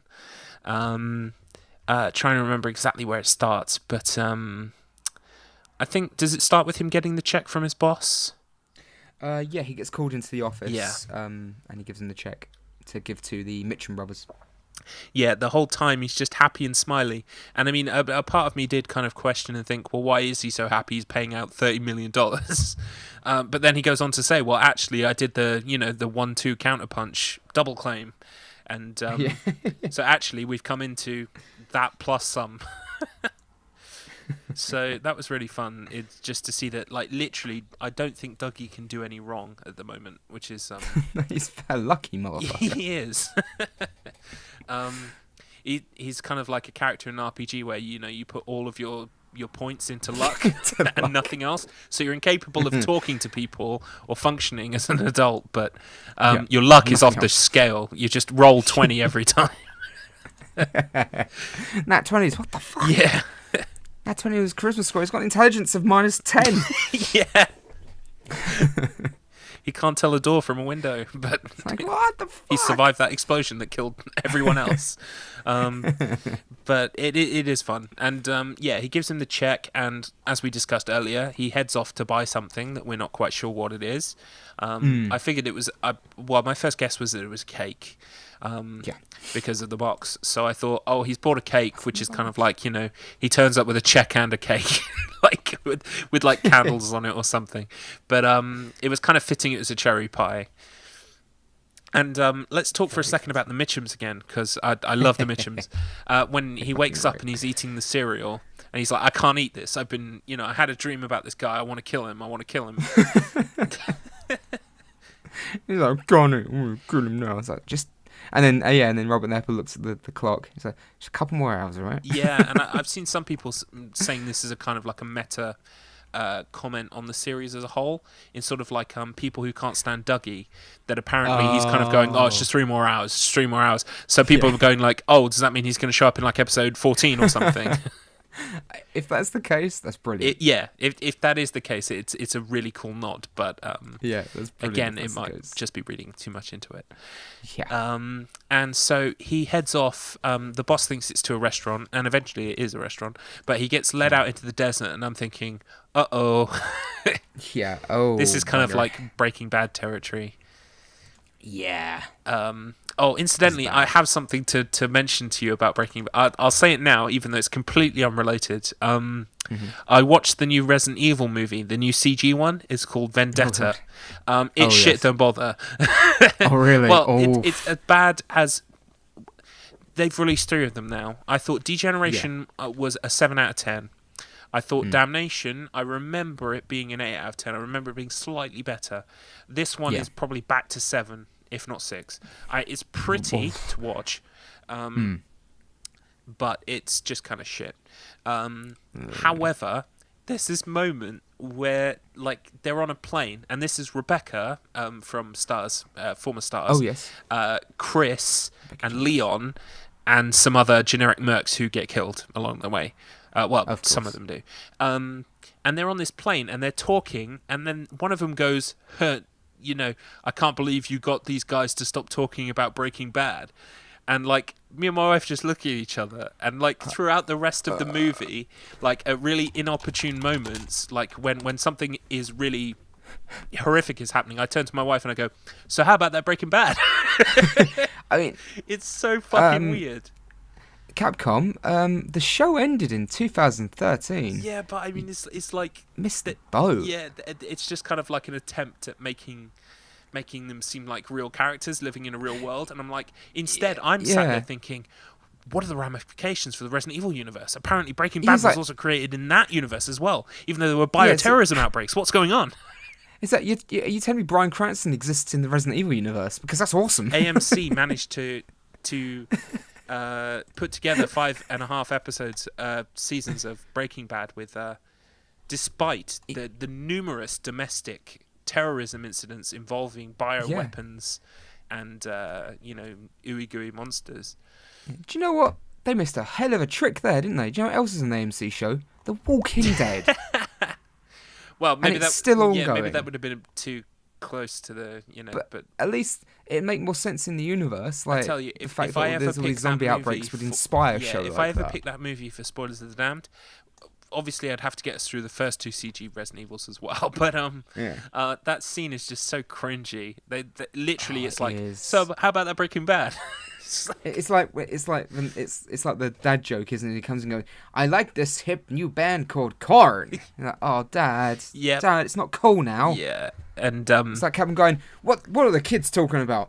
Breaking Bad? Oh, that's got that guy from Godzilla in it. Let's put that on. It's one of those instances where they've put something in to try and create, going back to my media studies days, verisimilitude. So basically this idea of being similar to our world. It's the same way in EastEnders. They'll have stuff that happens in our world happen to the people in EastEnders, or they'll talk about it. Or sometimes there's music playing in the background that's a hit that we're listening to right now on the radio. So it kind of feels like real world. That's verisimilitude. And that's fine. That works. Yeah, so this was a very blatant, obvious attempt at trying to create verisimilitude. Weird. Except it's in a series that has had 20 plus years of like zombie outbreaks that no one's heard of. So all it served to do was to take me out of the Resident Evil experience completely.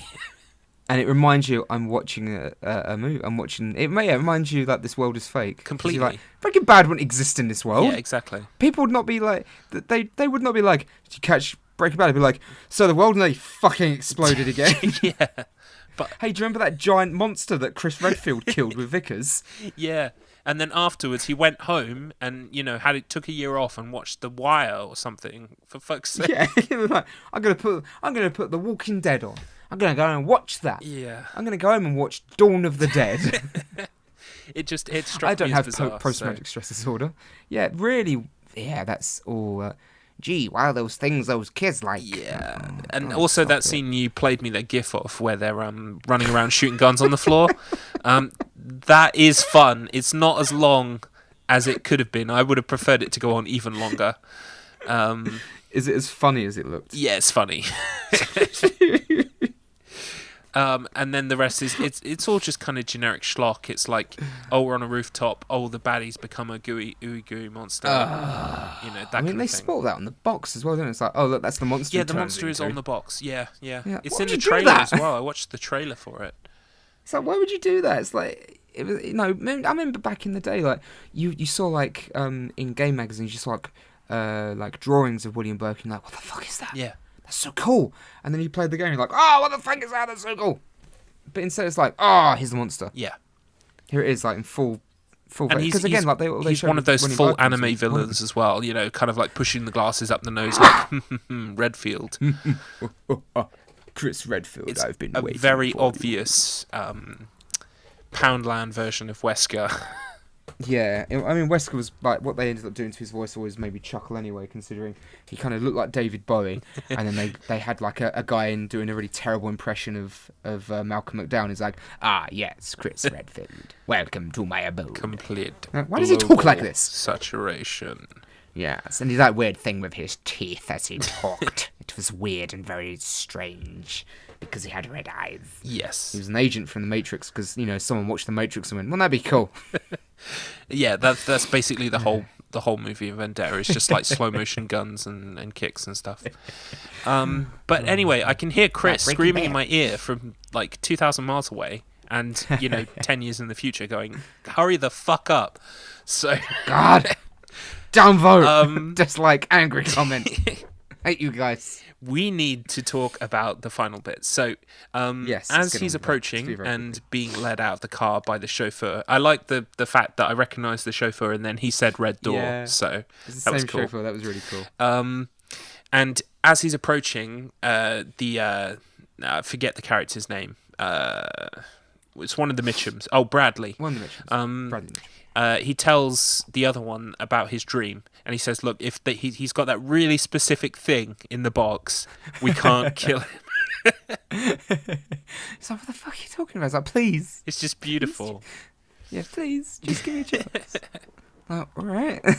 And so then they frisk him, and they find the check, and the faces they pull is just, it's beautiful.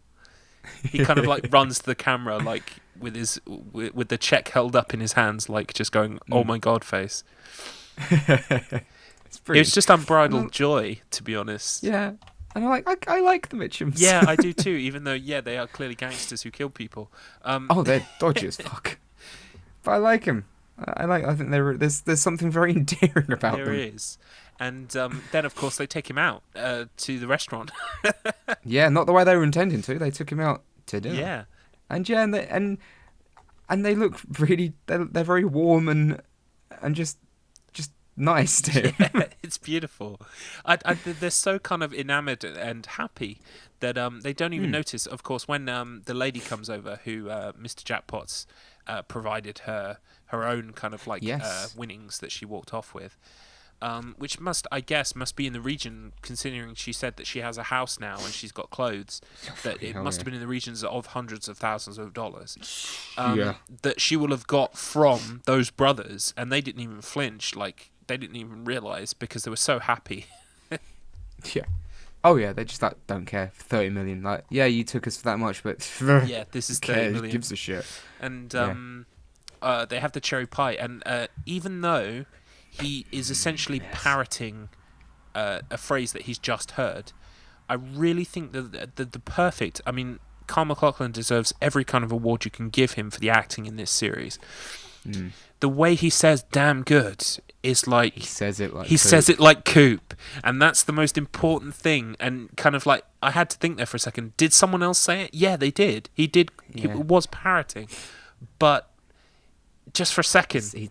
It was beautiful. Yeah, he says "damn good," and he's like, and he kind of looks a bit surprised himself, like, "Oh my god, he said the thing! He said the thing. He's doing the things." And then something about the music kind of catches his ear as well. Yeah, I think some people saying that it was supposed to be kind of like a theme, like Laura's theme or something. I thought the piano kit. I thought at the beginning it sounded very much similar. Yeah. But yeah. was like, come on, please. And then the credits roll. I'm like, fuck! When it went back to the guy on the piano, I knew it was going to come up starring Carl McLachlan. So I have a thing with my wife where I will say starring Carl McLachlan when I think the episode is about to end. And the thing is, I'm usually always right, but it is about 20 seconds after I've said it. It's like, it is the exact shot I thought would be starring Carl McLachlan, but it takes another 20, 30 seconds before it happens. It was good. Yeah. It was good. It was better than episode 10. So I think we can the rape scene. Can agree. Oh boy. We can agree that although part 10 and part 11 had good points that were kind of like carrying the plot on, we preferred 11 to 10. Oh, definitely. Yeah. 11 was much better. Yeah. I felt like it was moving and somewhere again. I felt that there was a really good mix of kind of like abstract, surreal horror parts with the vortex, with the girl in the car who's puking, etc. Kind of really kind of juxtaposed well with the kind of the humour of the second half of the episode with DougieCoop and the Mitchum Brothers. So it'd be interesting because obviously, it's like I said, there ain't no one touching Dougie Jones. Well, Coop now. There's no one because the Mitchums are not going to let anyone fucking lay a finger on him. Yeah, so I mean, it's interesting. Do we think that Dougie is going to spend a bit more time in Las Vegas? Kind of like, I don't think Coop is going to leave Las Vegas until we've resolved the issue of. I think his boss is going to punch someone because he's an ex-boxer and he keeps making fists all the time. I think we won't leave Las Vegas until that kind of the subplot of the insurance fraud and all of that kind of thing gets wrapped up. And that could take another episode, could take another 2 or 3 episodes. Exactly. But I don't think we will leave for Twin Peaks with DougieCoop or Cooper back to normal without resolving those kind of plot elements. No, I don't either. But it'll be interesting to see where they go now. I mean, we've only got 1, 2, 3, 4. Oh, it's depressing. 5, 6 weeks left because the final 2 are going to be shown back to back. Yes, they are, aren't they? On the day. So we've not got long left. So hopefully they start to, That's so depressing to see it. Like I'm looking at the broadcast schedule now, and it's just kind of upsetting. Yeah, it is a tad. I mean, because there's things like I want. Obviously, I mean, I want Coop back, but it's, it doesn't mean I want them to get right into the series right away. I want Coop back and the rest of the series. Yeah. I want my cake and I want to eat it. Just like a damn fine piece of cherry pie. But yeah, it's very interesting. There's a lot still to get through as well. I'm wondering when they finally confront Diane about the text messages, which I think will be very soon. Yeah, I think maybe when the warden shows up dead, that's when they'll go, what the fuck are you doing? get a strong sense that we're presumably in the next episode we're going to get the warden being killed by I think it was Hutch, and I can't remember the lady's name. Yeah. Good old Tim Ruff. Chantel or something, or Cherry or something. Yeah, I can't remember. Whatever her name is. I think we'll see that get wrapped up. I think we'll see either in the next episode or the next couple, we'll see the North Dakota or the South Dakota even parties, sort of Cole, Albert, Diane, etc., converge on the coordinates they found on Ruth Davenport, which will lead them towards Twin Peaks. Because I was sat here thinking for the past couple of episodes now that they would come into contact with Coop, aka Dougie Jones, before Twin Peaks, but I'm getting the feeling now that they might actually kind of converge on Twin Peaks. Like they're kind of because they have the wedding ring, but they haven't investigated that since, really, have they? No. So it might be the case that either Coop comes too, or somehow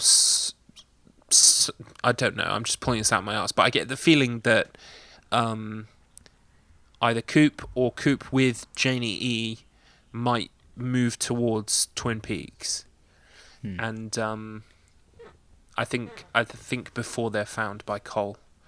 I'm feeling predictionist tonight. I'm going to make a few predictions. Predictions. which is probably going to be hilarious when we tune in next week. And Like, well, that was wrong. Yep, that was completely wrong. It happened to me. Yeah, I know, but you called the other thing. I can't remember what you called, but you called it the Palmer pages Diary.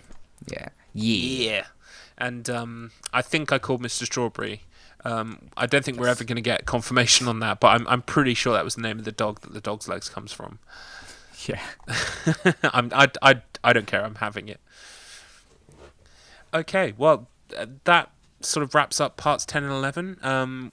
We'll meet you back here sort of same time, because the podcast kind of floats around the week and doesn't really have a scheduled release date.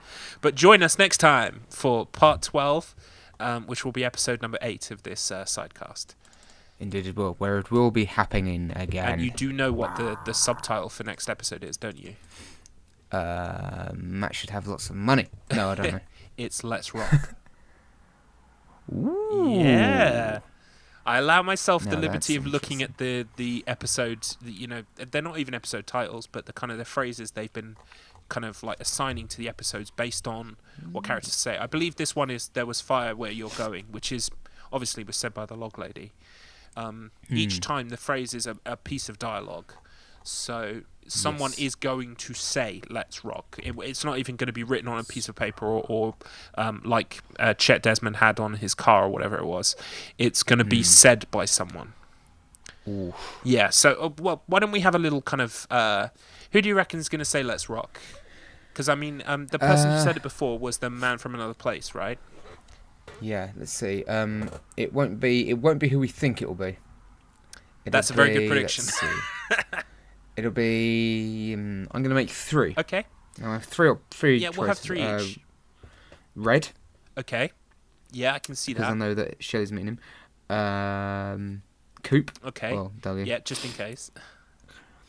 And let's see, something completely. Or. Let me see. Someone. It won't be.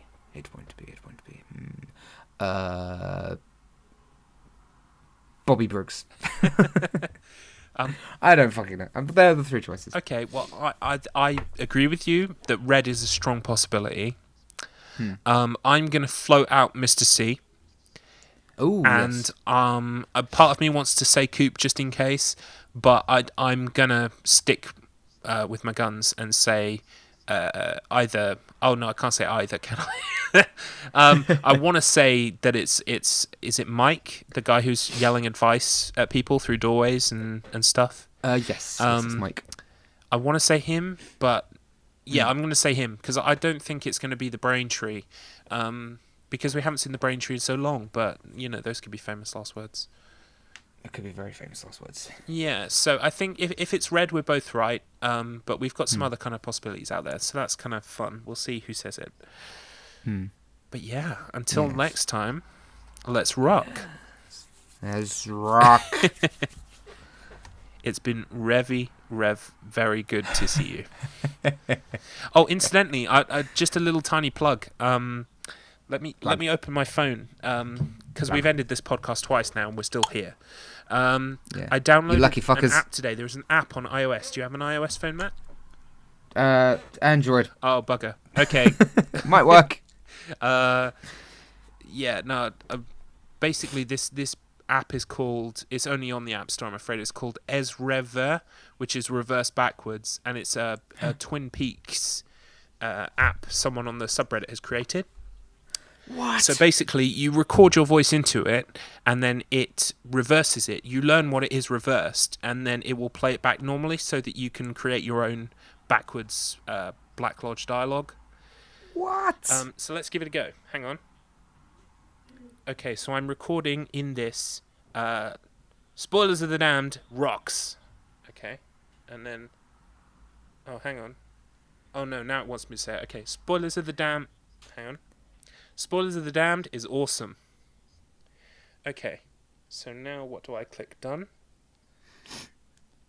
I'm doing this on the podcast. This is really fun. Radio. Wait, is it by Dios Mio Studios? It might be. I'm not sure. Right, for some reason it won't let me Oh, hang on. Yep, done. So now, this is my reversed speech. Hang on.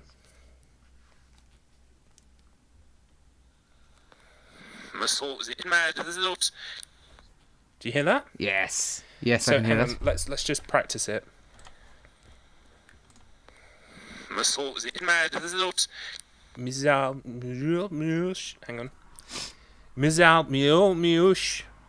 Hang on. Okay.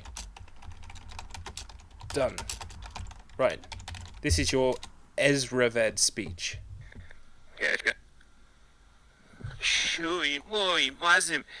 It's not quite Spoilers of the Damned, is it? Do you know what, folks? I'm going to practice this, and the start of the next episode, I will have me saying "Let's rock" backwards. Yes, do it. But to be fair, if you've got Audacity and a microphone, this is still a very easy thing to do. You don't need an app and a £500 phone.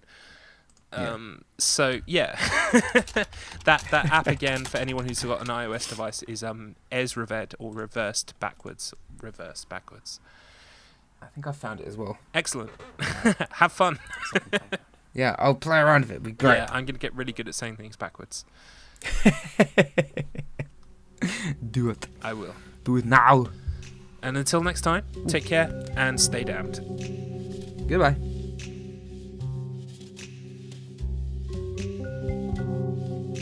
If you like Spoilers of the Damned, don't forget to subscribe and rate us on iTunes.